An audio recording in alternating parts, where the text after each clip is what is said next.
The thoughts, opinions, and general overall shade thrown on High at 9 News are those of the individual speakers and not those of High at 9 News, its audience, or its advertisers. The statements made do not constitute medical, legal, or financial advice, and for advice tailored to your specific situation, please consult with a licensed professional.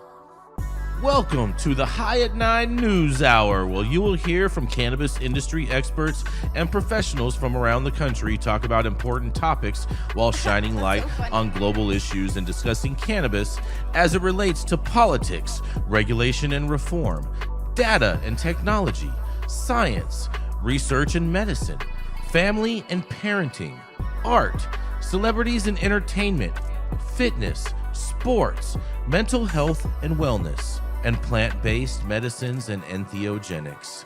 Together, we are building a stronger community, fighting the stigma and creating change. With your host, Jason Beck, joined by special industry expert correspondents from around the country, and daily antics brought to you by Cannabis.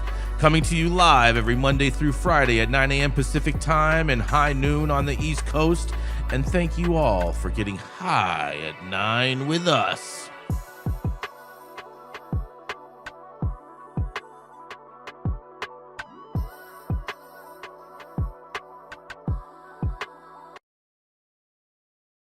Good morning, everybody. That's right. It is Wednesday, July 30th, and today is a National Climb a Mountain Day. No. Oof. Mm-hmm. Feels like it in legislative policy these days. Feel you. Climb lots of mountains. I know they're loving today in Colorado then. Mountain Day. Yeah, right? I'm not mad at that. It's also National Whistleblower Day. Mm-hmm. Do you think that was for that song, Blow the Whistle? No, I don't, Jason. Okay, just wondering. You like that one, Sohum? Glad you enjoyed that. Glad you enjoyed that, yeah. It's also National Father-in-Law Day. I can't believe father-in-laws get a day. That's pretty nifty. Fathers usually get shafted every which way around. Did anybody on the show have a father-in-law? I did, and he was pretty cool. It was great. There we go. And you're gonna love this one, Jenny Beth. It's National Cheesecake Day. I do like cheesecake. See, there we go. Well, thank you all for joining us and getting high at 9 with us. It's also high noon on the East Coast. And please remember to like, share, and subscribe to us on all social media platforms. You can look up above and down below to see exactly where we live on the internet. And we are live every Monday through Friday on YouTube, Rumble, Twitch, X, Instagram, Facebook, Kick, as well as on our very own website at www.highat9news.com. So welcome to everyone joining us from any one of those platforms. And I'm going to make this announcement a few times during the show, but I want to make sure that everyone watching the program is making sure that they are following us on X and as well as on Rumble. Yesterday, the show got shut down for some reason that we don't believe that was a community violation, but they're saying that it is. And so, in the light of the instability of YouTube, we will continue the show all the way through, and just want to make sure that you guys know that if something does happen, to make sure that you go over to X or to Rumble and you can see the rest of the program and whatnot, and make sure that you're following us on one of those files or both of them. But nonetheless, we are going to kick it off. Oh, also too, special note, Dale Schaefer is feeling a little ill today. He will be back tomorrow. He's told me. So we wish him the best and hope he feels better. We do really love having him on here. And we are going to roll right into Miss Jenny Beth Dills. She's the founder of Kind Cannabis and of Justice Served, a 501c3 that helps justice-impaired individuals get their lives back on track. Here, coming from her favorite living room in the world, that's right, it is none other than Miss Jenny Beth Dills. All right, so sad news this morning. The show is going to be dedicated to the memory of Richard Lee, who founded Oaksterdam. A pioneering figure in the cannabis legalization movement has passed away. Richard Lee, founder of Oaksterdam University and longtime advocate for cannabis reform, died on Sunday, July 27th at the age of 66 in Houston, Texas. Lee was best known for launching Oaksterdam in 2007, the first cannabis-focused college in the United States. Located in Oakland, California, the school quickly became a symbol of education, professionalism, and legitimacy in an industry that had long operated in the shadows.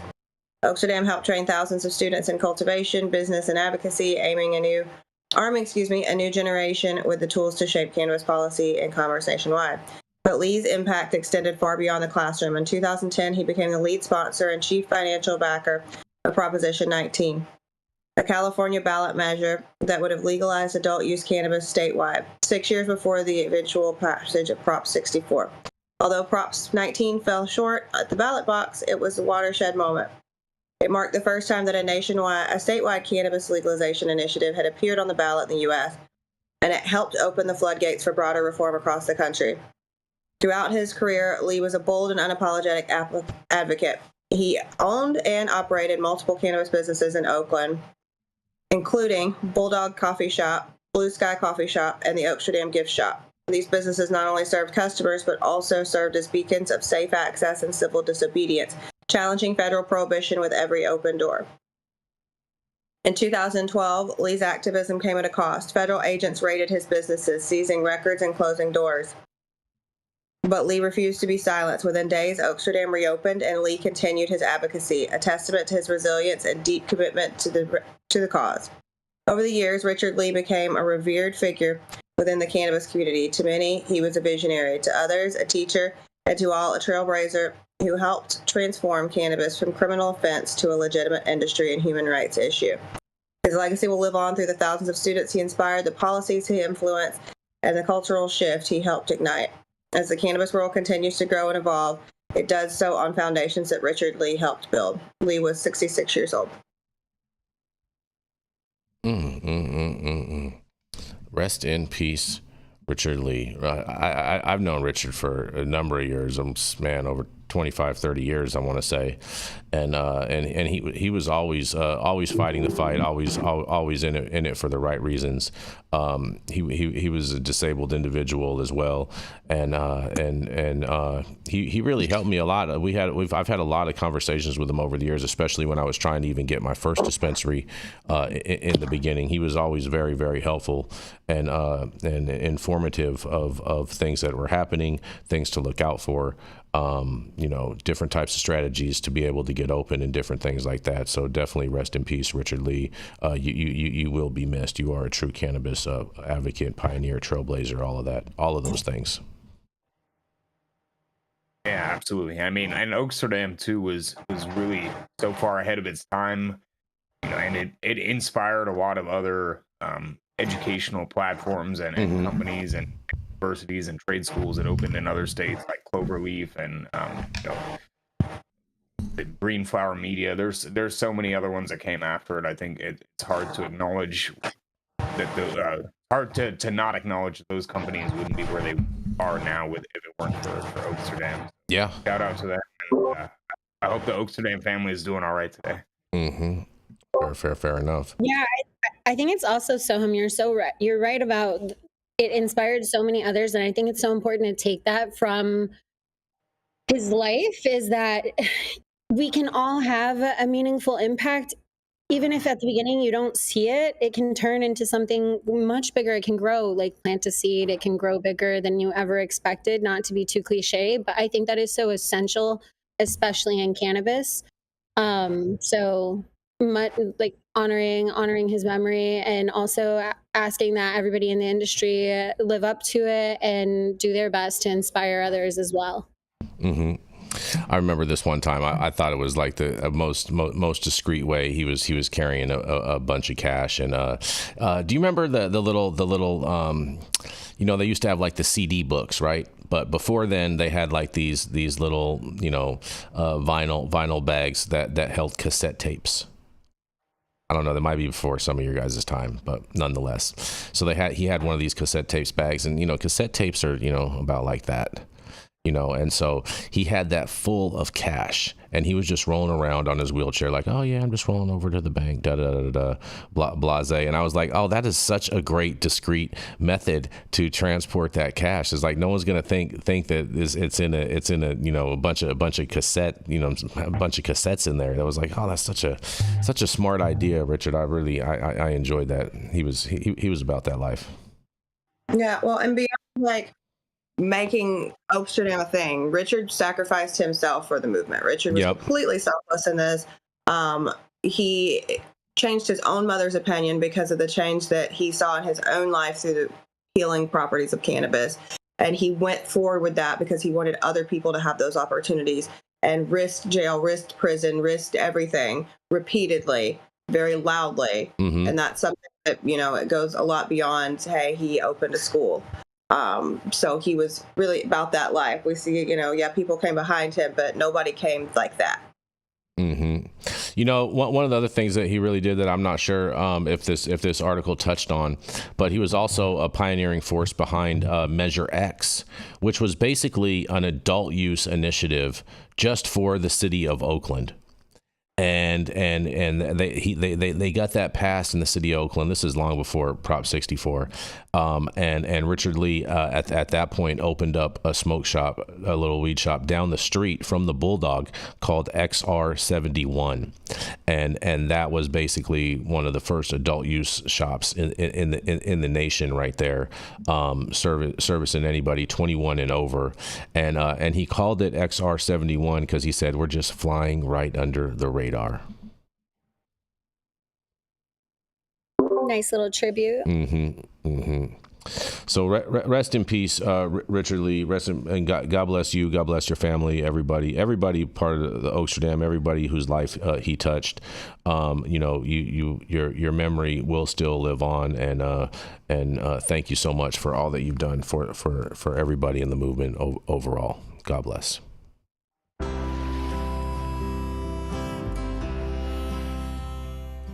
Oh man, your knees still bothering you, man? Yeah, my left one, And I'll tell you what, I've been using this new CBD cream, and it works like a miracle. CBDs? I done heard about them CBDs. I was out there on them Twitters the other day, and I heard they get you high as a kite. Well, not this stuff. This stuff is tested. Every batch, all the way through, pharmaceutical grade, and in a GMP certified facility. So you're not going to have to worry about flying high. GMP certified? I might have to try some of this out. Where do I even find this? You go directly to aimhighhemp.com and they will ship it to your door right away. Tested. It's not a name, it's a promise.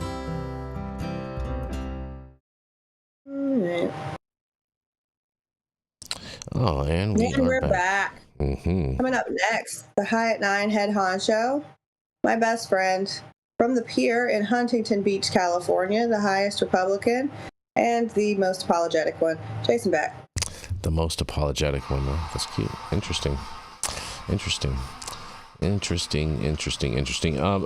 a quick note. I said Measure X earlier in regards to Measure Lee, and everyone in the chat is saying that it was Measure Z. So my bad. Measure Z, which was the first adult use initiative in Oakland that long before Prop 64 or anything going on out here. But nonetheless, man, I have a story for you. I have some good news, Jenny Beth.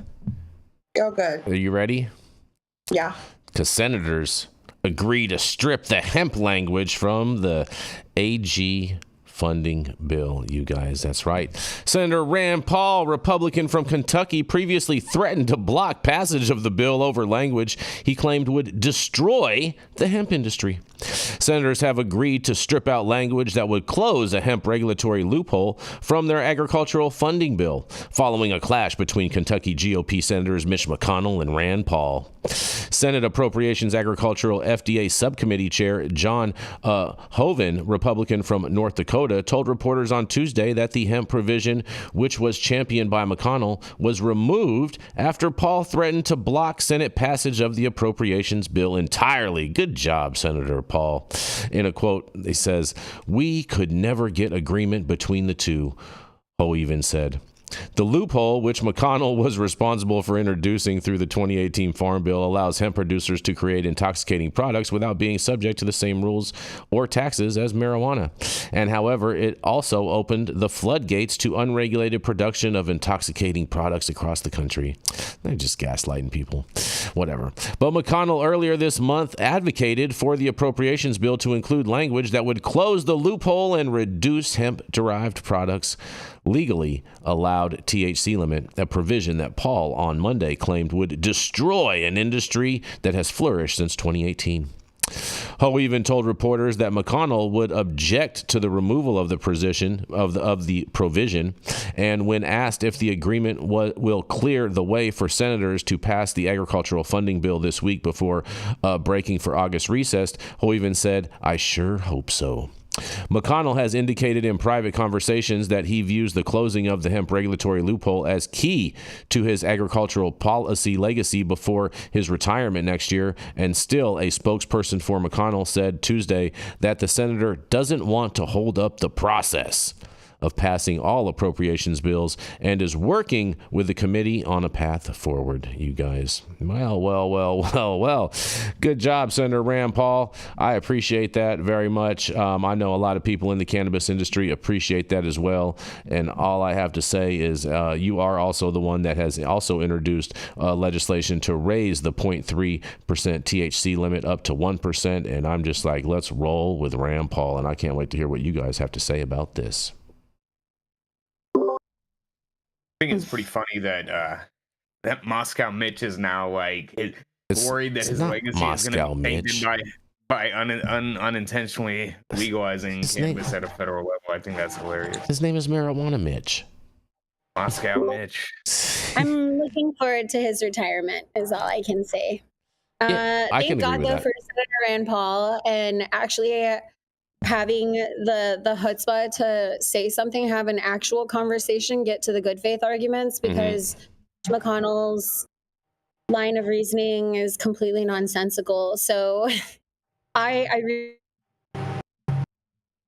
on the state level is going to set a template for whatever the feds decide to do, at least on the Republican side. So this was good news, but this isn't over. You know? Well, it's not over, but I can tell you what, that this stand has basically made it very clear that if anything comes to the Senate that has any type of language in that, even after any type of reconciliation, that it's not going to be able to go up for a vote in the Senate. I can tell you that much, because he's basically has just drawn a line in the sand, and the Senate operates off unanimous consent, and all he would have to do, even if he didn't want to make it public, is he'd just have to put an anonymous hold on the bill, and the bill would die in the Senate. I mean, I think it's indicative of something that's happening on the various spectrums of the right too. We saw Governor Abbott veto SB3 here. Obviously, we'll see what happens now with SB5, currently in process. But it looks like there's no way that we're going to see, at least at a federal level, any change to the Farm Bill or the legality of cannabinoids, THC, and other cannabinoids without some type of process to help those people transition into a federal. Yeah, I mean, I personally don't want to see any type of change to the Farm Bill unless they're going to up the percentage. And so, I'm fine with the Farm Bill as it is. And some of the different agricultural lobbyists that I'm friends with in D.C. have told me that they don't anticipate any changes either. So we'll see. We're going to make sure that we'll follow this along and see what's going on. And you know what I mean? We will see. I think the floodgates have opened at this point, and for especially Republicans specifically have always, held themselves up as the party of pro-business and job creation. I think it's a pretty tough argument for them now to try and shut down a massive segment of the federal legal hemp industry. Fair enough. Any thoughts, Jenny Beth? No, we are supposed to update the Farm Bill, but it doesn't mean we have to change this portion. However, we're already hella late, so why even attend? Fair enough.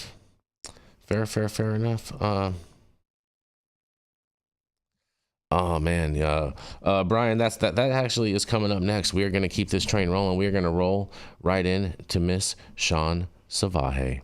She's a mom, she's a mediator, and she's a veteran, always combating arguments before they show up in court. That's right, it is none other than Miss Shaun Salvaje.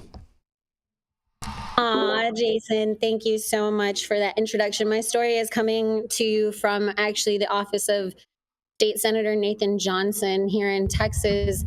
We just got out of a press conference. That's why I'm in a different location today. I'm downtown in Austin. We just left a press conference with Nathan Johnson, who has announced a bill to essentially to work on decriminalization and set a 5 milligram perhaps cap for serving size when it comes to THC. So a total THC bill. He addressed issues regarding hemp and cannabis.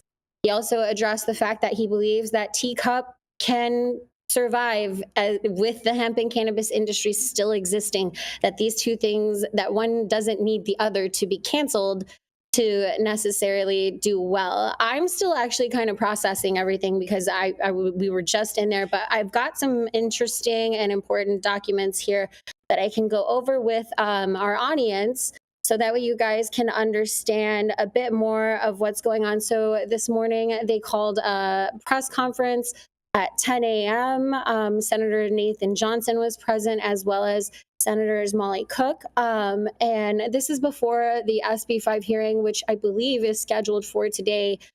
As soon as I get off the show, I'll be signing in to listen to that. And so what we're going to have today out of Texas, you're going to see a lot of arguments presented by Senator Perry, who authored SB 5. But Senator Johnson has now proposed an option for the Senate to actually debate this issue. Previously, during the regular session, what was presented to the Senate, there was no Senate bill for legalization or decrim. This changes that. So because there was no bill last time, senators had to vote either for a ban or nothing, and they wanted some regulation. So many voted for SB 3. They were told it was something else. And now in the time between the regular session, the Governor Abbott vetoing the bill, and all of the prep work that we've done for the special session, they've kind of realized that there's way more nuance to this, and they want to have a deeper conversation, at least a good chunk of them. It all depends on if Senator Perry and the more conservative Republicans are going to allow this, because really everything is happening behind the scenes. So the Senate now, before they didn't have an option, it was ban it or do nothing. Now they have an option, ban it or actually regulate it, because there's a bill on the docket. This bill allow 5 milligrams total THC. It would age gate. It would also create the Texas Hemp and Cannabis Commission, which would take some time to stand up. TABC would continue to supervise what they, oh, sorry, I know we're losing a little bit. We're cutting in and out. So TABC would continue to supervise what elements that they do as far as bars, and dishes would continue to supervise the elements that they do. But then in 2027, they're hoping to migrate all of this to a Texas Hemp and Cannabis Commission, THCC, which I think is a step forward and in the right direction. What was most important about this press conference this morning, though, was that we talked a lot about decriminalization, which is an important first step before we get to the dollars and cents of everything, is not locking people up for the plant anymore. So on the bill, I believe Nathan Johnson is proposing up to 2 ounces of possession of THC, cannabinoid products containing THC on your person. So 2 ounces on your person, 10 ounces at home locked up. So you can store, and then other things. In the conference, there was a mistake. He did miss, and this is where we're having a lot of problems. And I'm sure that we're experiencing this on the federal level as well, because we experience it within the industry. But he did say synthetics. Like Delta 8 would be a no, but that's actually, I spoke with his staff shortly after. It was an error. He meant to say artificial cannabinoids. So things like spice, K2, those are a no. They've been a no. They will still be a no. But Delta 8, it's the senators understanding that hemp and cannabis are the same plant as is marijuana, and that arbitrary definitions are actually not helping to serve, the people in creating sound policy. So they're starting to see the light on all of this, and they want to do total THC counts. We're starting at 5 milligrams was what was proposed. Of course, the industry would like to see that come up significantly. There are people in the hemp industry who are a bit upset They don't want the 5 milligram cap. I understand that. I hear them, and they've got to make their arguments, and we got to try to nudge this as much as we can, while also recognizing what we're actually up against in the legislature, because it's either like a bill like this or a ban or nothing. So we'll see what actually unfolds. I do think that making this announcement before the debate on SB 5 does at least help to set the House up for better arguments when it comes to SB 5, because SB 5 will go through the House no matter what. We'll find out if there's going to be a duplicate bill, because essentially the Senate filed SB 5, then they had an identical bill filed in the House that will essentially be SB 5 through the Public Health Office, through the Public Health Committee. Just in case SB 5 stalls out in state affairs, they're still moving it through public health. So they're trying to find different ways to get this ban through, but we'll do the same, hopefully, with this legislation to decriminalize, which I think is really, really critical, and then allow personal possession up to certain limits and set the pathway for actual regulation in the future. There's only so much that can be done right now, given what they've projected, manpower, budgets, et cetera, to build up the THCC. They're saying that would take some time. But there's a lot of traction and conversation happening behind closed doors. What does it mean for you, Texas? It means you really got to show up. So the senators are going to debate, but if you're asking me if I was going to make a prediction for today and what happens in the Senate, I don't expect SB 5 not to pass. I hate saying that. I don't want to be the bearer of bad news, but it is a Republican-dominated Senate. They have the votes. They can pass it with or without the Democrats. What I do like to see, however, is that we're having finally edified conversations. We're actually talking about regulation. They're recognizing that this teacup scheme would be a monopoly, or I think, Jason, thank you for the word a few weeks ago, an oligopoly. And they don't want to do that. They don't think that's right. It's not fair. It's not fair to Texas small business owners, not fair to our farmers, hemp operators, et cetera. And they're starting to see that. But they also recognize that there is a medical need. And so they will look at developing the teacup program as far as education goes, and perhaps funding it through hemp. We need to have a deeper conversation on that. The point is, the wheels are turning. Progress is being made. It doesn't mean SB 5 is dead. Don't celebrate yet. We're not popping tops and lighting joints just yet. There's still a lot of work to do. And I think that the majority, the Senate is at least, Senate Democrats are showing an intent to have a deeper conversation. We'll see how it unfolds on the floor. But if Senator Perry shows up with the same arguments he had in that first hearing, what you're about to hear when you tune in is going to be a whole bunch of bullshit at the front with a lot of propaganda, prohibitionist propaganda, and then on the back end, the senators will have an opportunity to ask questions and pose interrogatories to have a deeper conversation. I think this time, as opposed to regular session, they're going to ask some really meaningful questions. Not that they weren't asking meaningful questions in the regular session, but they get it a little bit more. So we'll see what happens. Progress here in Texas. Yes, we are finally talking about decrim and legalization for total THC in the Senate. That took a while to get to. Now we got to keep moving the ball forward. We'll see what happens. Hemp operators are torn.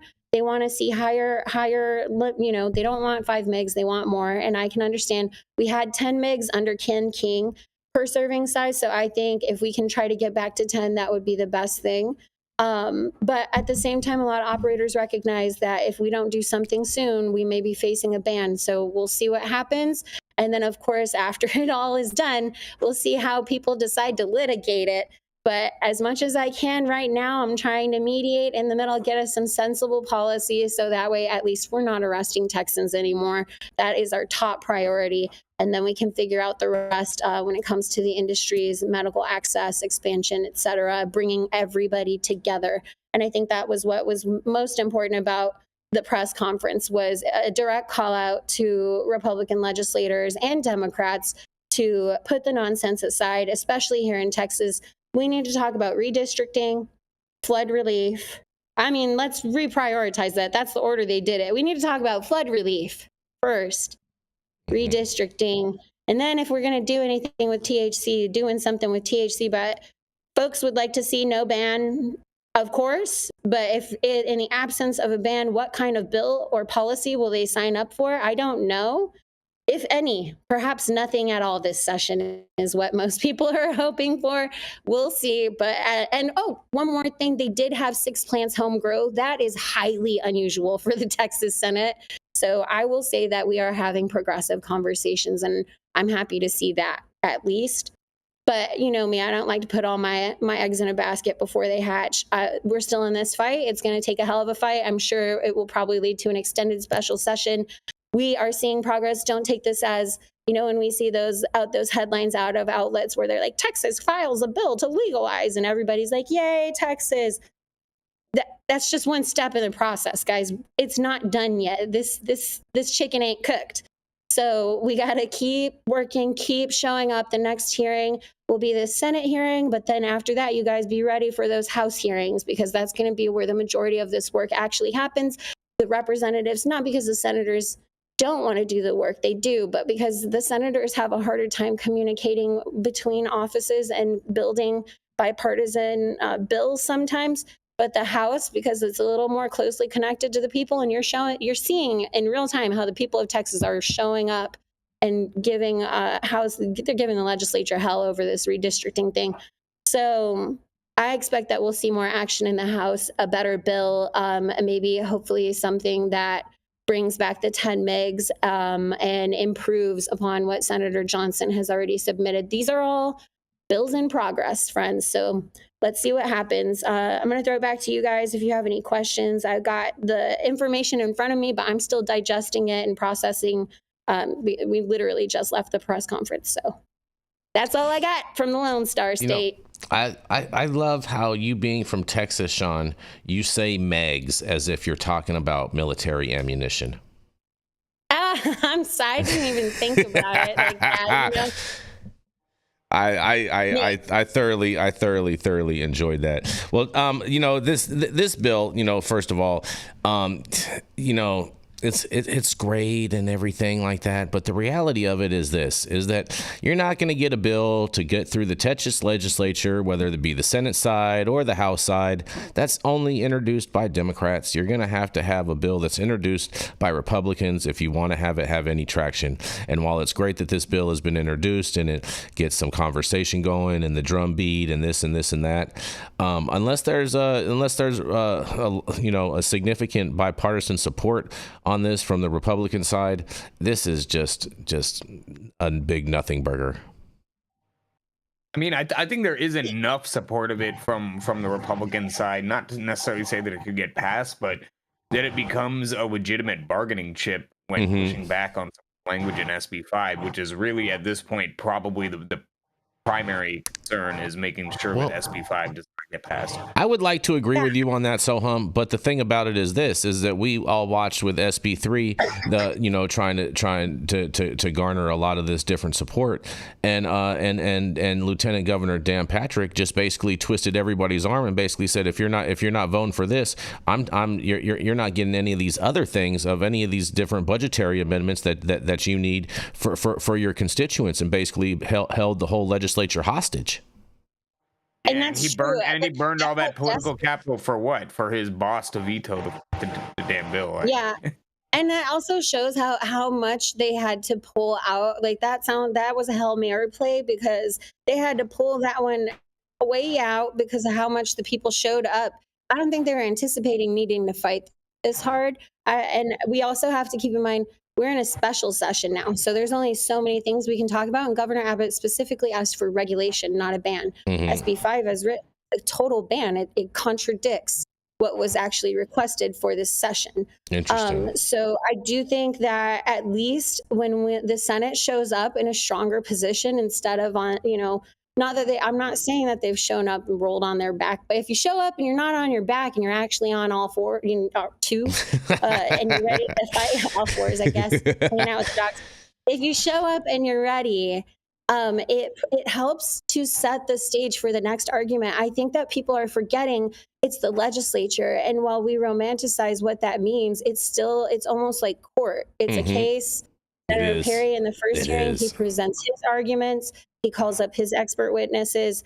and the rest of us, we just got to be there in the audience. We get our 2 minutes. But this is our opportunity by educating the senators, having them duke it out right now. When they do the debate, it sets up the stage for a deeper conversation in the House. And I do believe in the House, we have some traction because Ken King rewrote SB3 and it wasn't all that bad. The way it was a regulation bill, it included THC, I think, and it had 10 mgs. I think we can get back to that number. I wish, I don't know where they got 5 from. I never proposed it, but we'll get back to 10 or higher if we can. Or they are also saying perhaps not milligrams, perhaps looking at potency. So we need industry partners, even if you don't support it all the way, we still need you to be a part of the conversation to share why.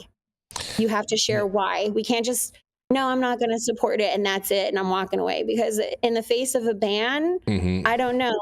To me, like it's like divorce court. If I got 2 parties and they both want to go before a judge and let the judge make the decision, there's nothing I can do. But all I can do is help you guys get all the information to the legislators, get them all spun up, and then hopefully everybody can negotiate and meet somewhere in the middle. But if you don't want to do it, then I'm just stuck by like hell for decrim, and I can't do anything else. Well, I can only, Well, you know what this reminds me of? You mentioned, what I'm saying, the courtroom drama. I feel like it's more like an episode of Dallas. And I feel like, oh my God, it's like that. Yes. And you know what I think could be your guys' biggest thing? I think the hemp industry, you guys need to recruit J.R. Ewing to come in and come speak to the legislature on your guys' behalf, because J.R. Ewing could get everything done in Texas all the time, every time. And he was just the epic epitome of Texas. You guys need to recruit him. Looking at this. Yes, I'm telling you guys should think about it and get J.R. Ewing to come. Freaking fictional TV characters, we could just get Walker to go in there and whoop some ass. Chuck Norris. Yeah. Dude, Chuck Norris. Hey, Chuck Norris would be good. Chuck Norris would be good too. You know what I mean? Chuck Norris would be good for you guys too. Either one of those guys, I think would be fantastic, and the legislature would listen. Testify before the legislature? Does Chuck Norris testify before the legislature? Does the legislature testify before Chuck? He could. Oh, there's someone saying he got shot. Who got shot? Man, that's unfortunate. JR in the show. Oh, just in the show. Yeah, but I thought they were being like for reals. Taking away the ending. I think he got shot in it. Yeah. It was definitely not the ending. It was part of like the beginning of the reboot, I think. I don't really remember. I didn't watch it. Oh, is it? That was part of the remake version when it came back like 20 years later thing. Is that what you're talking about, Sohum? Yeah, it was like 10 years ago, I think, is when it was on again. Yeah. And I think all that said, even with the drama, it's so important that everybody shows up and continues to have the conversation. Because if you're not in the room and you're not having the conversation, you're not making the decision. So we got to try to get everybody there. Show up to testify. Speak your mind. You know what? And Dimitri Downing brings up a good point. And maybe you guys should incorporate this. All you activists that are going to Austin, you guys all should wear cowboy hats when you go in to talk to people. I've worn my boots before. You guys all need to wear cowboy hats. Everybody. It's got to go with the suit. Yeah, you guys should all wear cowboy hats. That would be maybe. I like it when our farmers show up in their cowboy hats. That's what I'm saying. You guys need to. You know what I'm saying? Big Texas. You know what I mean? Jenny Beth, what do you anything to say on this? No, you're good. You sure? All right. Interesting. All right. Well, fair enough. We're gonna roll into our next commercial, and we are gonna be right back. I'm Cole Preston, and today I'm at Blue Island Beer Company for the premiere of my mini documentary on legalization policy in Illinois.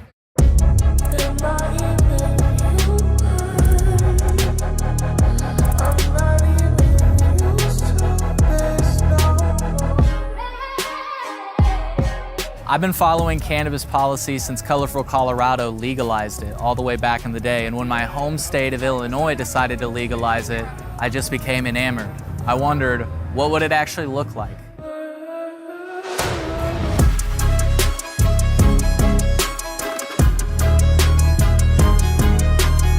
If you'd like to see how Illinois fell short in achieving meaningful reform in their cannabis policy, you can watch my mini-doc now at colememo.com/mini-doc.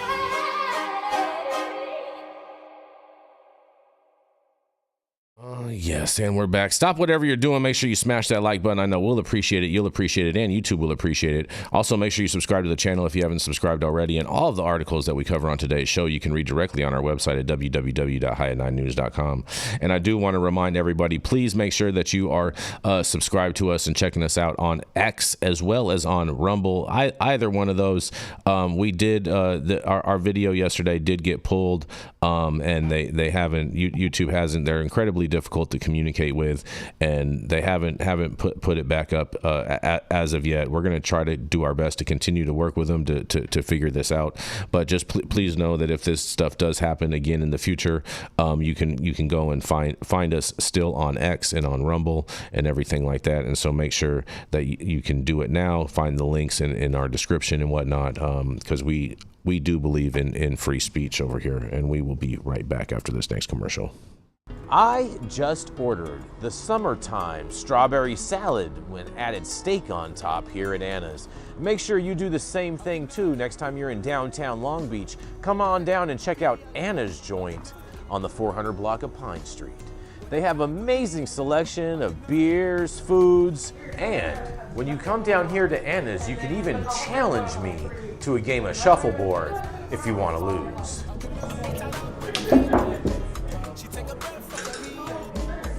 Did you get that?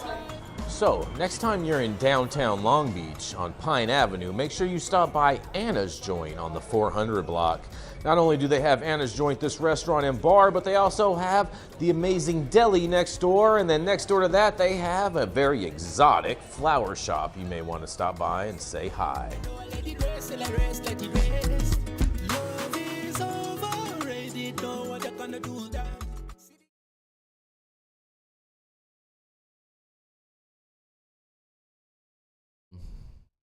Yeah, okay. All right.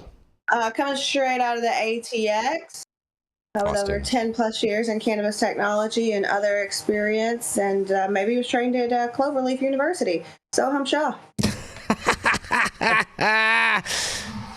I was not ever trained at Cloverleaf University. Oh, that's so funny. I have done some consulting work with them, helping them get ready for a state inspection, state audit, but that's about the extent of my knowledge of Cloverleaf. But today we're going to talk about Europe, and surprisingly Eastern Europe. Slovenian lawmakers file a bill to legalize marijuana for adults as a separate medical cannabis measure passes.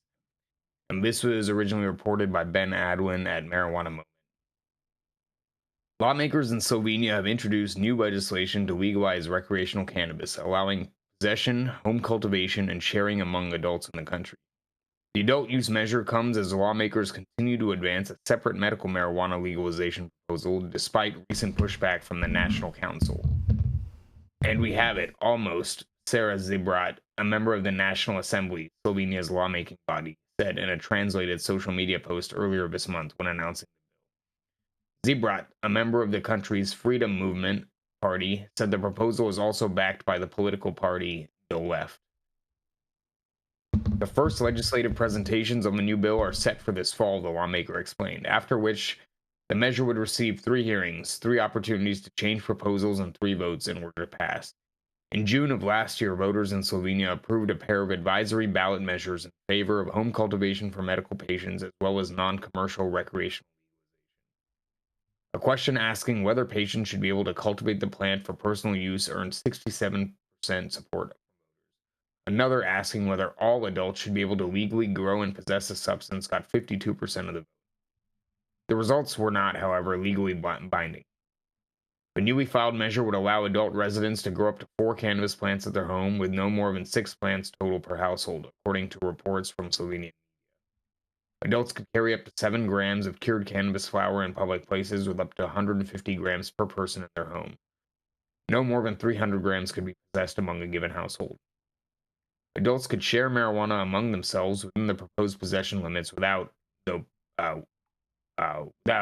payment would be prohibited. Commercial sales of the drug would also remain illegal. The legislation would set a per se THC limit for drivers of 3 nanograms per milliliter of blood, with increasing penalties for a blood level of between 3 to 5 nanograms and above 5 nanograms. Penalties would start at 300 euros for the lowest level offense, which would rise to 600 euros at 3 to 5 nanogram threshold and 1,200 euros above 5 nanograms. The driver would also accumulate driving penalty points, which could lead to the loss of their license. Employers, meanwhile, would be prohibited from routinely testing workers for THC under the bill, according to the International Cannabis Business Conference, which analyzed the legislation. Analysis shows that cannabis is no more dangerous than other already legalized drugs such as tobacco and alcohol, Liebrat said in a media statement, according to a news outlet 24UR. She argued the reform would lead to safer cannabis use by removing stigma around the drug. As for a separate medical marijuana proposal introduced in April by the same two political parties that are backing the adult use bill, the measure would legalize cannabis extracts, plants, and resin by removing the substances from Slovenia's list of legal drugs, according to local reports. THC, however, would remain prohibited unless used specifically for medical or scientific reasons. Our goal is to protect patients and cannabis users from unverified products on the black market, enable uninterrupted medical cannabis supply to patients, and address current legal shortcomings in the field of cannabis use for medical and scientific purposes, the Freedom Movement said in a statement about the proposal at the time. Earlier this month, Slovenia's National Council vetoed that legislation in a 20-9 vote, but shortly thereafter, lawmakers in the National Assembly reaffirmed the measure in a 49-11 vote. Certainly a step in the right direction, Liebrat said at the time, according to a translation. And I'm convinced that we can continue to improve it. Already in the next mandate, when our institutions also realize that cannabis is not nonsense, but a right of the patient. You can read the rest of the article and more about two different bills on the website. But I think overall, this is pretty encouraging, particularly to see movement in Eastern Europe, which has historically had a much more conservative approach. We've seen Ukraine in the midst of the war that they're fighting in with Russia right now has started looking at medical cannabis as a treatment solution for PTSD that not just their soldiers but the general public are going to be facing. And Slovenia is here now. Croatia, I believe, has been moving in that direction as well. So I hope this momentum continues in the region and people in Eastern Europe and former Soviet bloc countries can improve their access to cannabis. This is Sohum with High at 9 News reporting from the ATX. Let's kick it back to the rest of the team to see what everyone has to say. Oh, man. Slovenia. Man, interesting. This is just for medical, correct? This is not. They have actually two separate bills. Okay. The second one that I described is the medical bill, and that's the one that would still keep THC banned, but allowed for extracts, plants, and resin. And then there's another bill that would allow for 4 plants of home cultivation, up to 6 plants total in a household, and I think it was 7 grams in public you could have of cured product, and then 150 grams per person at home with a 300 gram per household max. How do they think? How do they think they're really going to enforce on those in-house limits? I mean, it's probably similar to the way that those prohibition has been used here, where like they're not going around knocking on doors or busting people's doors down over checking whether they're within the legal limit. It's probably more so that if they do initiate a search for some other reason, or they want to say they have probable cause, they can go in there, and then if you're also doing that, then you're now in violation of that law. I mean, it's the same thing as like how would they enforce that here in Texas if we were to go with some of the limits proposed in that decriminalization bill, or in California for that matter, or Colorado, or anywhere else? I mean, you could have 20 pounds in your house, and unless you give law enforcement a reason to come in there and see that you have 20 pounds in your house, they're really not an enforceable aspect.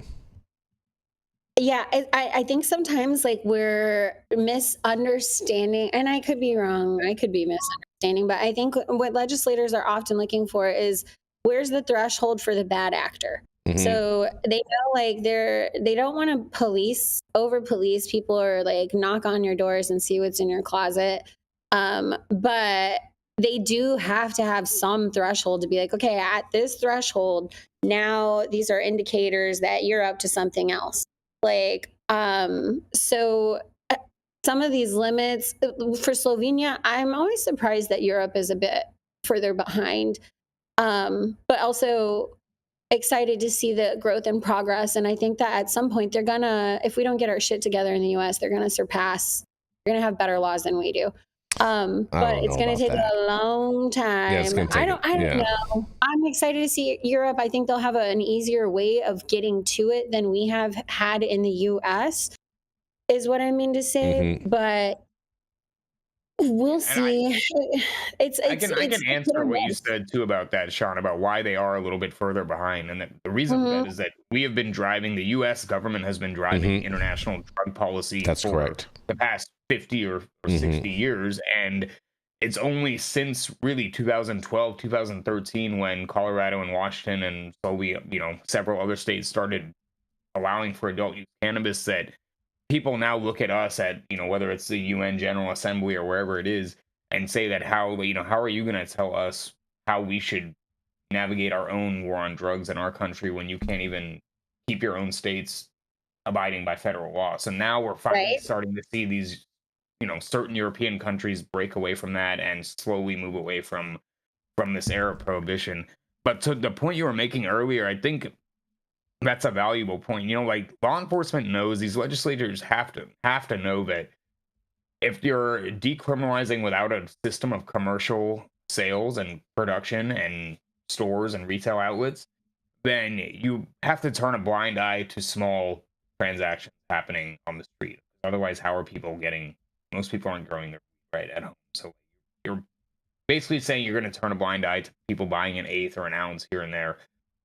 But for them, they're probably looking at what is that threshold where, like, you're engaging in a petty offense of, selling a little, like, a dime bag, an eighth or an ounce, versus moving into like large scale trafficking.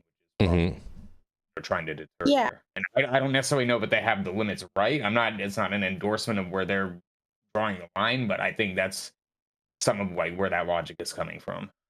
Definitely that. And then also they don't want to encourage small time trappers. Like, they don't want to make a culture of it, and not that, the culture will pervade.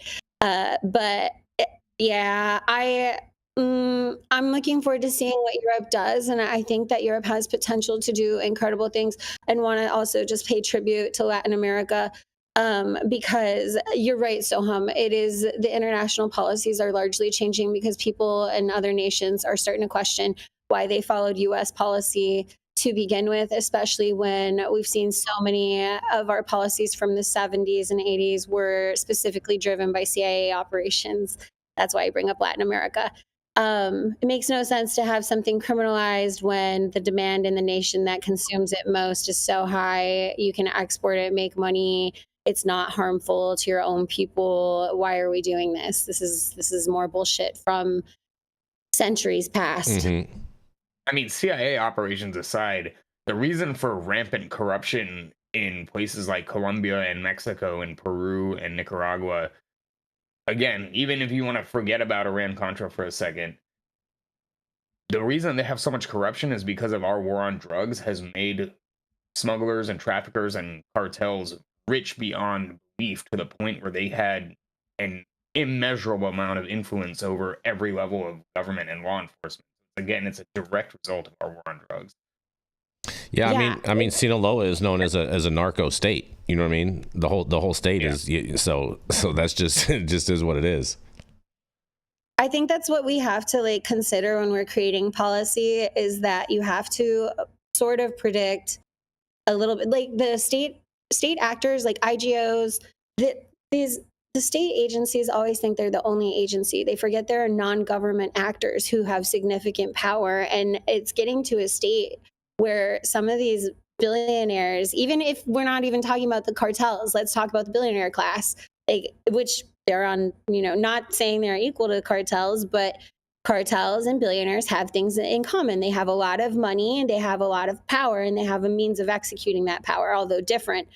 What are we doing as a nation state when we're allowing private individuals to amass so much power that they can actually control the state? We have bigger issues. We got to figure this shit out. This is nonsensical. I'm still shocked that you learn this shit in elementary school or like middle school and you do history, and then you think that you're going to get older and then over the next couple decades, the world will be like smarter. And then you're like, why are we still repeating the same mistakes that we've been repeating over and over again? I don't know. Jenny, what do you have to say on this, Jenny? You go to Europe, you know what I'm saying, and deal with a lot of this stuff. You're on mute, I think. Yeah, you are. Yeah, there we go. I agree with Sohum. I mean, if you decriminalize without a fucking reasonable system for commerce, then, you know, you're expecting this. But also, like, when we're looking at people with a lot of money, like, who's the one who's pushing for this? Maybe it's people who are already doing this and just don't want to go to jail for it anymore. Either way, access is access, and I'm really excited to see what's going on in the European markets.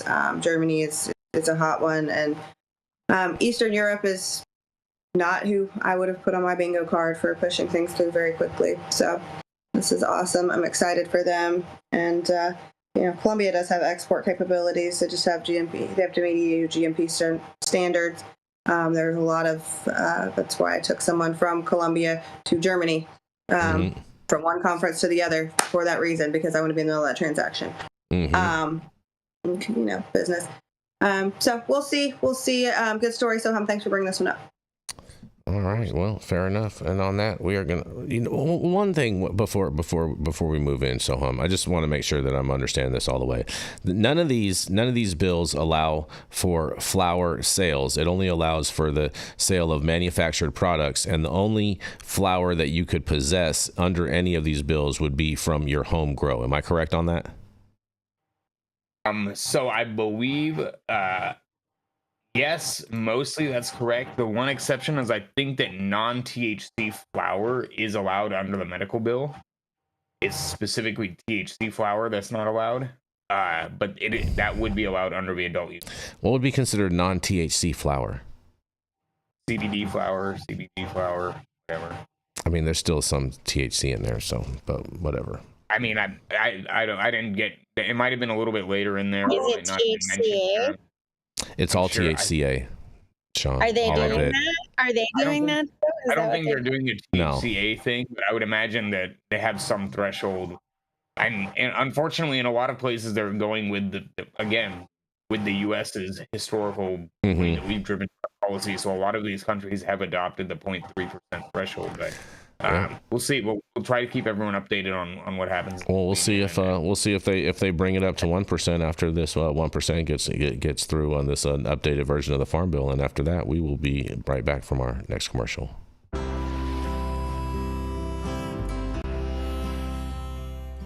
Oh man, your knees still bothering you, man?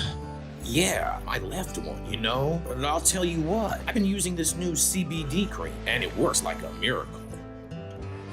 CBDs? I done heard about them CBDs. I was out there on them Twitters the other day, and I heard they get you high as a kite. Well, not this stuff. This stuff is tested. Every batch, all the way through, pharmaceutical grade, and in a GMP certified facility. So you know you're not going to have to worry about flying high. GMP certified? I might have to try some of this out. Where I'm even find this? You go directly to aimhighhemp.com and they will ship it to your door right away. Tested. It's not a name, it's a promise. Yes, and we are back, you guys. And I got two final stories to take us out on today. This one is coming out of the great state of Maine because a Longtime Aroostook marijuana business is upended by state law change. So I guess it's not just happening in New York, you guys, but sitting in the back row of a Caribou City Council chambers, Daryl Richardson wrung his hands. For the past 4 months, this flagship location of his medical cannabis businesses, Richardson Remedies in Caribou, had been upended by changes to state cannabis law. Richardson had done all he could to fix it, and now the onus fell on the council to amend an ordinance that would allow him to continue operation. Though through more than an hour of debate, as counselors applauded the service of his business offers and his commitment to the community, they weighed the necessity of the change and Caribou's place in Maine's cannabis landscape. To Richardson, it was frustrating. In a quote, he says, "I've been here 10 years, Richardson said. I have no record of any complaints. I just feel like they were going to let me in. I was surprised when I had all that resistance." Adding to the tension was the fact that Caribou Planning Board members accused the council of usurping their authority by changing the ordinance from what the board had originally presented. In a quote, he says, "I don't think it's a lack of support for what you're doing," Councillor Paul Watson said at one point during the debate, referring to Richardson. He says, "What we're fighting about here is the best way to do this," he says. Eventually, a portion of the council, led by Deputy Mayor Jody Smith, resolved that the amendment needed to be put to a vote. It passed by a 5-2 majority, with council members Dan Bagley and Joan Theraput opposed. That came as a relief to Richardson, who fist bumped customers who had came to speak in support of his business. He then left the chamber celebrating what he said was an overwhelming victory. But Richardson's business model never changed. So why did this ordeal happen in the first place? Well, the answer has highlighted some of the growing pains as state and local officials have sought to manage Maine's increasingly lucrative medical marijuana industry, which brought in more than $15 million in sales tax revenue last year. According to the State Office of Cannabis Policy, it has also exposed the challenges that longtime players in the established medical industry have faced as they try to keep up with changing rules. The issue first arose in May of 2024 when the 131st legislature passed the mouthful Act to Protect Liberty and Advance Justice in the Administration and Enforcement of the Cannabis Legalization Act and the Maine Medical Use of Cannabis Act, or better known as LD40. When the law took effect back in August, it replaced the definitions in state law that categorized cannabis businesses, their employees, and their products, and most importantly for Richardson, it expanded what it meant to be a caregiver retail store. His business was now considered one, but under Caribou's medical cannabis dispensary ordinance, caregiver retail stores were not allowed. Richardson also owns a caregiver retail location in Presque Isle, and that existed in the capacity prior to the law change.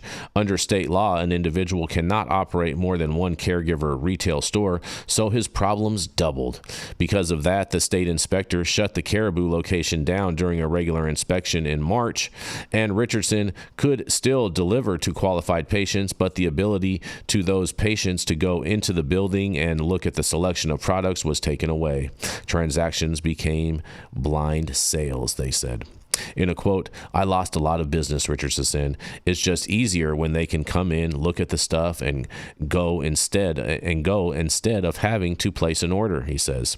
For more than a decade, Richardson Remedies had operated under a caregiver license in what was considered an office, similar to that of a doctor or a dentist, but under the new definitions, that was no longer possible. And because the council reaffirmed its position to not opt into allowing retail cannabis stores of any kind, Richardson applied to become what the city's cannabis ordinance does allow, a medical dispensary. But there were still problems because the ordinance specified that only nonprofit dispensaries could operate in Caribou, and Richardson's business is for profit. The rules also limited dispensaries to commercial and industrial zoning districts, and Richardson Remedies, located at 9 Bog Road, is within an R3 residential district, which encompasses most of the area outside of the urban center, according to the city's land use ordinances. A tentative solution still faces questions, and it says it was those issues that the amendment passed on Monday attempted to solve. It repealed and replaced Section 39 of the city's cannabis ordinance, removing the nonprofit requirement and solidifying a cap of 2 authorized dispensaries within the limits. It also restricted dispensaries exclusively to the R3 zone, and in a quote they say, "at the 2 existing authorized locations."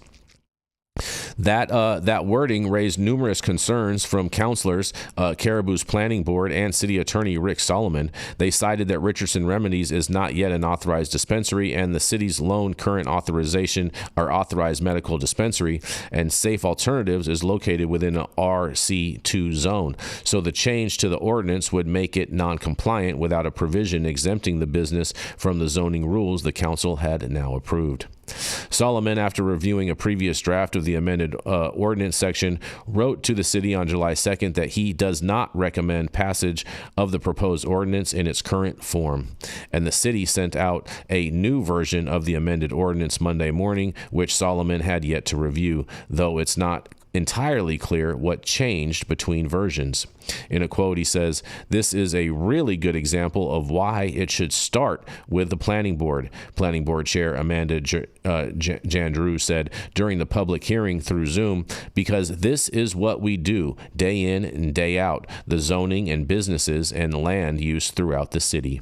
But for Richardson and his business, it's a major step forward, resuming normal operation in Caribou. He said he's in the process of continuing his application for a dispensary license, which will need both state and municipal approval. And in a quote, he says, "I want to give a big shout out to the council members that approved me," Richardson said. "It makes me feel really good that Richardson Remedies is being recognized by the higher ups in the city," he said. Well. Congratulations, Mr. Richardson. You just basically, dodged a big bullet, legislative bullet that could have wiped out your business. And this is, I've seen this happen time and time again, and I've been through some of these types of hearings as well. These land use things, these land use committee hearings can really, really destroy a business. And we covered a story yesterday about New York, about them saying that a whole bunch of the stores are going to have to ultimately probably close down because they got issued licenses that they're too close to a school, and that the government didn't do their due diligence in ensuring that they were the proper distance from sensitive land uses. But I can't wait to hear what you guys have to say about this. It sounds like it's going around the East Coast right now. You're on mute, Sohum. There we go. How big is this town, Caribou? Sounds like a small town. It sounds like a small town. Let me. It sounds like some small town politic type shit. Yeah. Yeah, that's what they have to consider when they're writing this language, though. Like, caregiver program. I think this is where these traps, like, I definitely don't want to speak out of pocket when it comes to Maine, because I understand their medical program has done something, and they have something else entirely going on over there. But when we are writing law, I don't want to, if you authorized caregivers, then you need to write sound laws to protect them, and you need to actually execute in your approval process where you're like, same with New York. Mm-hmm. You approve those addresses. Did you not look them up? Did no one look them up? We have simple functions in government. It's just to cross-check simple things. It doesn't have to be rocket science here. Like, so we need these agencies that are making the rules and the policies to really dig in. Don't write surface level policy, and don't write policy that you don't actually plan to fully execute, and you disrupt the livelihoods of all of these people who are depending on your rules. They're literally the laws that govern the people. I don't know what could be more important to cross-check. And then if you're going to develop these programs like a caregiver program, you can't chop their legs off just because it's competitive with your other medical operators. Mm-hmm. I feel like this attack on the home grow and the smaller grows and the rules about, well, they can order off website, but they can't go in the facility. That doesn't make any sense. And I'm trying to wrap my head around it. Especially a product like cannabis, which you have to smell or at least see, like to inspect, look at it, choose what you want. I don't know. I'm so tired of that these people they're not cannabis people, they're bureaucrats, and they're usually coming from some other section of government and being charged with regulating cannabis. And sometimes it might be something that they've seen applied in another industry that they're bringing over, or something that just sounds good in their head. And I mean, that's why a lot of these rules don't make any sense. But I think this story shows something even bigger, is that no matter what, people are going to create access to cannabis one way or another. Like this guy, Richardson's Remedies, did whatever he had to. First, he tried going through the adult use initiative. Then he was turned around and because his office wasn't licensed as like a doctor dentist office under the retail rules, he used the medical caregiver loophole. But it just demonstrates that people will persist to get their product in the hands of the people that want it or need it. Yeah, when they want to. And I think if anything, as we progress further and further into adult use initiatives and laws being implemented in different states, I'm more and more of the opinion that home rule jurisdiction should be severely limited, if not completely prohibited in these state initiatives, because local governments are the ones that are really they screw everything up. Yeah, I agree with you on that. Whether it's taxation, whether it's zoning, whether it's overregulation, whether it's exorbitant licensing fees, like I think that they need to be severely limited or just prohibited from interfering with this. Yeah, the whatchamacallit, to answer your question, the population in Caribou was 7,396 in the 2020 census, and it's saying that as of now, or as of 2023, that it's 7,431. And so fairly, they're under 10,000 citizens. Yeah, I mean, I could have figured that based off of just how the description of the politics was going down and how many access points they had, and the fact that one guy could go in and sway city council people to protect his business specifically. That just reeks of small town politics. Yep, exactly. Very, very true. Very, very, very, very, very true. Interesting. Shout out to this guy. Congratulations. I know it's a big deal when you win these types of cases. I've had these types of situations in the past, and man, I'll tell you, bro, it is so stressful going through that whole process. But when you get a win, oh man, you feel like you conquered the world, and like, everything is going to be great until all of a sudden there's going to be another thing that happens that's similar to this, and then you're just going to have to go and fight all over again. And so the fight never ends. That's for sure. Within this type of a space, so there's always going to be something that pops up. Just count on that. Well, I have one last story for you guys, and this was going to be my final story yesterday, but unfortunately we didn't get to deliver it, and so that's why we want to make sure too that you guys are following us on X and Rumble, because in the future, if those things happen again, you will be able to finish out the show on those two platforms, and if anything happens to us here on YouTube, we will still be broadcasting on X and Rumble, so please make sure that you are following us there on a regular basis. But for this last story, you guys ready? All right, hearing no objections, fair enough. A hemp advocate held on $1 million bail after a Sutter County pot bust, you guys. That's right. Hemp has been a contentious issue in Sutter County, and Luke Maxwell Wilson took the lead in advocating for the overturning of the hemp farming ban. He has been accused of illegally processing marijuana. A man who successfully advocated for hemp farming in Sutter County earlier this year, while the industry's future was in peril, has been accused of illegally possessing tens of thousands of pounds of marijuana valued at millions of dollars. Luke Maxwell Wilson, 45, appeared in court on Friday on several felony and misdemeanor charges accusing him of illegally possessing marijuana and evading thousands of dollars in taxes and fees regulated by the State Department of Cannabis Control. Wilson of Gridley has led the county's largest hemp farming operation and worked with local and elected officials earlier this year to overturn the county's one-year ban on cultivating the crop, which officials have struggled to financially sustain since they first allowed it back in 2019. Sutter County supervisors in April, after working with Wilson and others on a set of compromises to local hemp regulation, reversed the moratorium they had enacted just a few months before. Marijuana farming and processing are illegal in Sutter County, whereas hemp farming is allowed with proper licenses. Wilson, a member of the California Department of Food and Agricultural Industrial Hemp Advisory Board, was licensed in Sutter County to cultivate 638 acres of hemp. However, authorities said that was not currently licensed to process hemp in the county. And this is a large-scale operation, they say, because a code enforcement complaint led to an inspection of a rural facility near Live Oak earlier this month, which raised suspicions and led to the Yuba Sutter Narcotic and Gang Enforcement Task Force to investigate, authorities said. Sutter Superior Judge Susan E. Green said in court on Friday that she had signed off on the enhancement setting Wilson's $1 million bail amount, which requires him to prove that money was used to pay bail is not from illicit activity. Green said that her understanding, based on search warrant documents showed she had reviewed, was that Wilson was suspected of using a purported hemp operation instead to process large amounts of marijuana.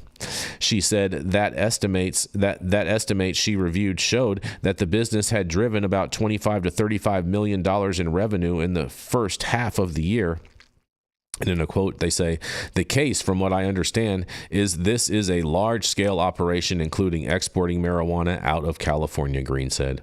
Probation and parole officer Mark Ramirez said in court that on Thursday he was at the Live Oak facility where the bust occurred, and about 10,000 pounds of marijuana and related products were seized that day, which he said was about a third of the total amount at that facility.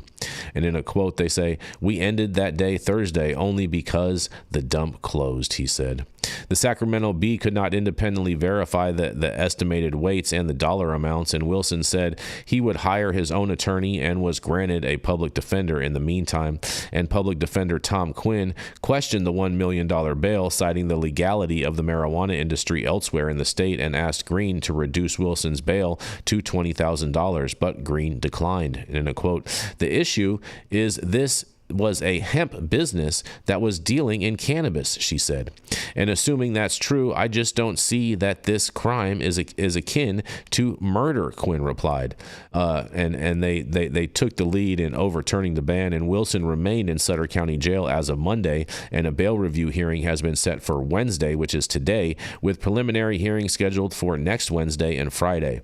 He was arrested July 23rd after a complaint earlier this month led to site visits of a Live Oak facility associated with Wilson, and the county's code enforcement was tipped off about illegal hemp processing, which Wilson was not licensed for despite being licensed to grow in the county, authorities said.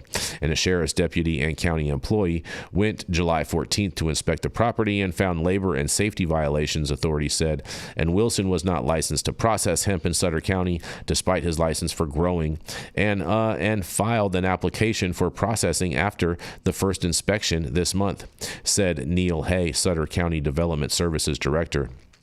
Workers from the county code enforcement and building department, along with the Office of Fire Marshal and Sheriff's Office, returned July 23rd and contacted the Yuba Sutter Narcotic and Gang Task Force after finding what authorities described as illegal activity unrelated to hemp. And a search warrant was later executed, leading to the charges against Wilson and more than 10,000 pounds of cannabis seized as of last week.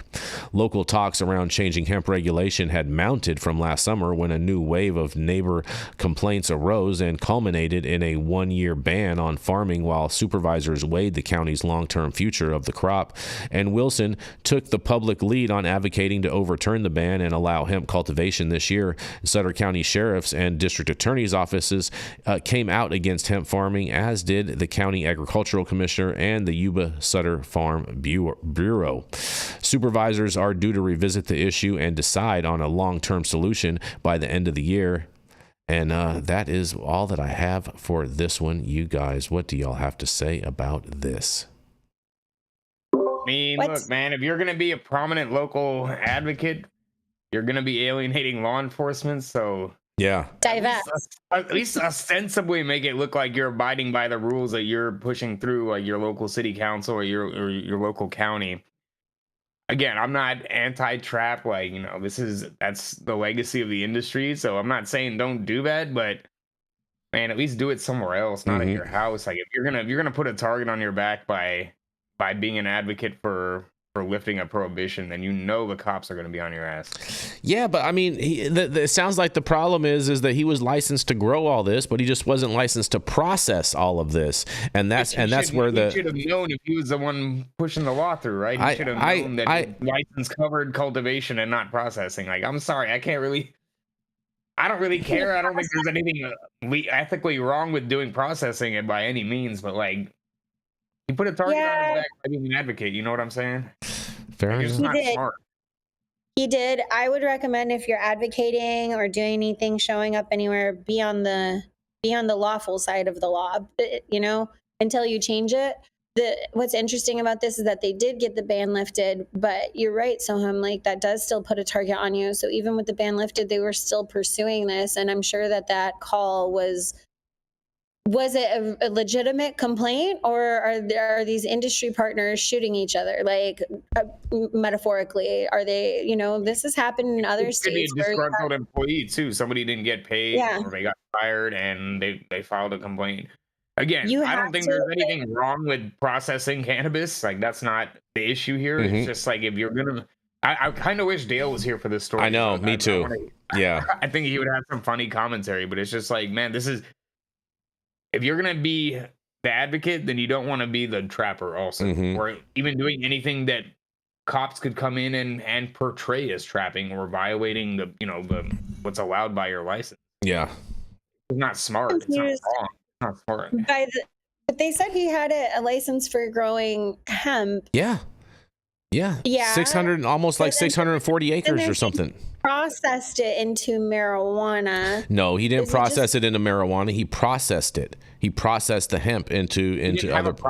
He didn't have a processing license. You can't process hemp into marijuana. That doesn't make sense. So that's what I was poking the hole in. I was like, is that their argument? Because that's. I think they made two arguments. I think it sounded like the way that the local inspector tipped off the narcotics and gang task force, or whatever the fuck it was called, was by telling them that there was illegal activity going on. And I think I heard two things in the article. One was that he was processing without a processing license under his cultivation license, which was not allowed. And two, there was some allegation that there was you're right, there was a distinction between hemp and marijuana, but there was some allegation that it wasn't just hemp, that maybe there was marijuana there as well that could have been sent out of state or anything. I mean, I think all of it is kind of dubious to begin with, but the main thing that is like a glaring red flag to me is like, if you're the one pushing for changing the laws at the county or the city level, then you should know whether you need a processing or a cultivation. Yeah, that kind of inexcusable. That's fair. That is valid feedback. Fair enough. I hope this guy the best. I don't think $1 million bond. I think that's very, very super excessive. And I agree. Absurd. Yeah, I agree with the the public defender that it should get dropped down to 20,000, maybe even less than that. And one thing too, I don't think a real lawyer, he probably will too. I mean, I feel like the judge is probably kind of pushing. Well, if he's allowed to, because he was a public defender. Why wouldn't he be allowed to have his own lawyer? Because she said the money all has to be clean. No, that's the bail money. That's not money that the lawyer's taking. Yeah. He said his intention was to hire his own lawyer, but he was temporarily being represented by the public defender for the purpose of that bail hearing. Well, they also could have frozen his assets. It depends on did they freeze things as a part of his investigation? I mean, if he was doing this, I hope he has cash stashed away somewhere with Saul Goodman. If you're going to be a cowboy, bury some money in the backyard somewhere. Well, maybe not in the backyard if they're gonna raid that, but you have to be. This is why I won't take that kind of risk in Texas. Like, is it awfully tempting to grow and produce and do all of that under license and then kind of switch it out later? Of course, it's tempting to many, but why? If you're advocating, you're actually helping to write the laws, you need to divest yourself from personal interest as much as possible, so that way you can actually do the good work. And then if you want to get in later, get in later. But I think there is a role for people that are active industry participants participate in the legislative process. 100%. They need to advocate for themselves. But for sure, if you're going to put a target on your back like that, like here in the state of Texas, if I'm going to be down at the state capitol being like the loudest advocate for shooting down SB5 or decriminalizing at the state level, then I should know that, like, we're looking at you. DPS and the county sheriff and the local PD are gonna know who I am, and like they're just waiting for me to slip up and rolling down the street smoking a joint or something like that. Like you have to be more careful if you're gonna put that target on your back, and that's just an unfortunate side effect of being an activist or an advocate. It also too in the story it mentions that they went there on alleged violations of employment and different things like that, but it doesn't sound like he got charged with any of those types of violations in this case. So obviously it appears as though that those were all just not untrue claims or whatnot. But we'll see, and if there's some developments on this story, we'll definitely keep you guys posted on this. But I just think that the bail is a crazy amount for them to. I think it's erroneous. The amount of the bail. And one thing I was going to say too about bail, what I don't think a lot of people do know, is that if your bail is $20,000, you can pay $2,000 to get out of jail. But if you actually pay the full, hold on, Sohum. If you actually pay the full $20,000 upon you completing your court, you get all that money back. Okay, so it doesn't actually cost you money, but you have to put up that money as a bond to secure the fact that you're going to go to court. And so a lot of people use the bail bondsmen, and then they have an insurance bond that they put up in lieu of that amount. Okay, and then that's why they got the bounty hunters to go after you and whatnot when you jump bond. But if you're going to go through a court, and you have the financial means to, it's always better to pay the full amount of the bail, not go through a bail bondsman, because you are going to get all of that money back once you complete court. And I don't think a lot of people know that. Money you give to the bail bondsman back. So for this guy, you don't get that. Yeah, $1 million. If he went through a bail bondsman, he'd put up $100K of his own money, and they'd put up the other 900, and he's no. They'd put up the full $1 million. That $100K is all profit for them. Yeah. I'm saying they keep the 100, and then like that's your bail, right? And they get all the money back at the end. Yep. Well, I don't think the bail bondsmen actually put up the actual money. I think that they have like an insurance bond. They have an insurance bond that goes up for that says that they're gonna cover this in lieu of, and that's kind of how that whole game works, you guys. So if you do have the financial means, always pay your full bond to be able to get out if you have the financial means, because you are going to get it back once you complete court. They don't have a way to keep it afterwards. Cash bond is a scam and a tool of oppression. Fair enough. And on that, thank you all for joining us and getting high at 9 with us every Monday through Friday at 9 a.m. Pacific and high noon on the East Coast. Big shout out to our audience and supporters for tuning in daily and listening to the insanity that is the developing cannabis industry. Huge thank you to Aim High Hemp Distribution, Tested, and Catalyst for helping us keep the lights on over here. And thank you to our correspondents for being absolutely amazing. Thank you to Cannabis Sativa L for giving us a reason to do this every day. And thank you to Cloud Media partners Elias and Kai somewhere in the metaverse. And thank you all for tuning in and getting high at 9 with us. We are America's #1 daily cannabis news show.